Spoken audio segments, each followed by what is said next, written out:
வணக்கம். இன்னைக்கு நாம ஒரு முக்கியமான தமிழ் அறிஞர் திரு. அவரோட கண்ணோட்டத்துல தமிழ்நாட்டை பத்தி பார்க்க போறோம். அதாவது அவர் கொண்டாடின ஒரு பொற்காலம், அப்புறம் அவர் ரொம்பவே கவலைப்பட்ட ஒரு நிகழ்காலம். இந்த ரெண்டுக்கும் நடுவுல என்ன நடந்ததுன்னு கொஞ்சம் ஆழமா பார்க்கலாம் வாங்க. முதல்ல ஒரு முக்கியமான கேள்வியோட ஆரம்பிப்போம். ஒரு கலாச்சாரம் அதோட மொழியே மறந்துட்டா அதால உண்மையிலேயே உயிர் வாழ முடியுமா? இந்த கேள்விதான் நம்ம பேச போற எல்லாத்துக்கும் ஒரு அஸ்திவாரம் மாதிரி. சரி, இந்த கதையை நமக்கு சொல்லப் போற நம்ம வழிகாட்டி யாருன்னு பார்க்கலாம் வாங்க. அவர் பேரு திரு. கல்யாணசுந்தரனார். நாம எல்லோரும் அவரை அன்பா திரு.வி.கான்னு தான் சொல்லுவோம். அவருக்குன்னு ஒரு சிறப்பு பெயரும் இருக்கு. அதுதான் தமிழ் தென்றல். ஏன்னா அவரோட தமிழ் எழுத்து நடை அந்த தென்றல் காத்து மாதிரி ரொம்ப மென்மையாவும் இனிமையாவும் இருக்குமா. இந்த ஒரு பேர்லயே தெரியுதுல்ல, தமிழுக்கும் அவருக்கும் இருந்த அந்த ஆழமான பந்தம். அவர் வெறும் எழுத்தாளர் மட்டும் கிடையாது, ஒரு சிறந்த பத்திரிகையாளர், மக்கள் கூட்டத்தை தன் பேச்சால கட்டி போடக்கூடியவர். அது மட்டும் இல்லாம தொழிலாளர்களோட உரிமைக்காக போராடின ஒரு பெரிய தலைவர். இவ்ளோ திறமைகள் கொண்ட ஒருத்தரோட பார்வையில தான் நாம தமிழ்நாட்டோட அந்த காலநிலையை பார்க்க போறோம்.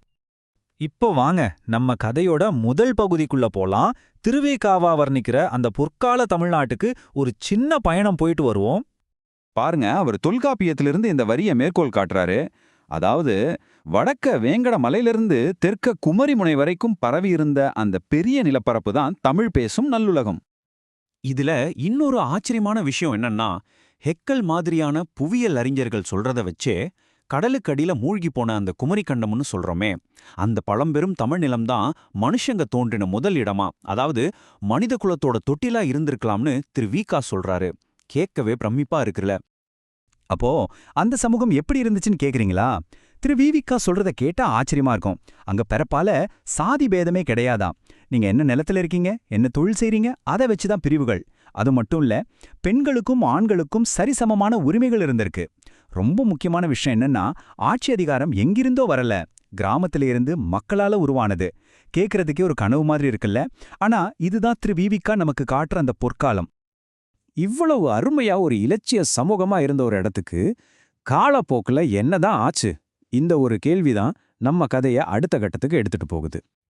இப்போதான் திரு.வி.காவா அவரோட காலத்துல நடந்த, அவரை ரொம்பவே பாதிச்ச ஒரு முக்கியமான பிரச்சனைக்கு வராரு. அது என்னன்னா, தமிழ் மொழி புறக்கணிக்கப்பட்டதுதான். ஒரு பக்கம் பாருங்க, வங்காளத்துல தாகூர், மகாராஷ்டிராவுல திலகர்னு பெரிய பெரிய தலைவர்கள் எல்லாம் அவங்க தாய்மொழிய வளர்த்து அவங்க மாநிலத்தோட பெருமையை உயர்த்திட்டு இருந்தாங்க. ஆனா இங்க தமிழ்நாட்டுல நிலைமை தலைகீழா இருந்துச்சு. ஆங்கிலேயர் ஆட்சிக்கு அப்புறம் ஆங்கிலம் பேசுறது தான் ஒரு பெரிய விஷயம்னு ஆயிடுச்சு. அதனால தமிழர்கள் அவங்க தாய்மொழியே மறந்துட்டு இருக்காங்கன்னு திரு.வி.கா ரொம்ப வருத்தப்பட்டார். இதுக்கு அவர் சொல்ற உதாரணம் இன்னும் அதிர்ச்சியா இருக்கு. அப்போ நடந்த காங்கிரஸ் கட்சி கூட்டங்கள்ல கூட தமிழர்கள் ஒருத்தருக்கு ஒருத்தர் பேசிக்கொள்ளும்போது தமிழ்ல பேசுறதை விட ஆங்கிலத்துல பேசுறதுதான் கௌரவம்னு நினைச்சாங்களாம். யோசிச்சு பாருங்க. சரி, இப்படி சொந்த மொழியையே புறக்கணிச்சதால என்ன விளைவு வந்துச்சு? திரு.வி.கா பார்வையின்படி இதுக்கு நாம கொடுத்த விலை ரொம்ப ரொம்ப அதிகம்.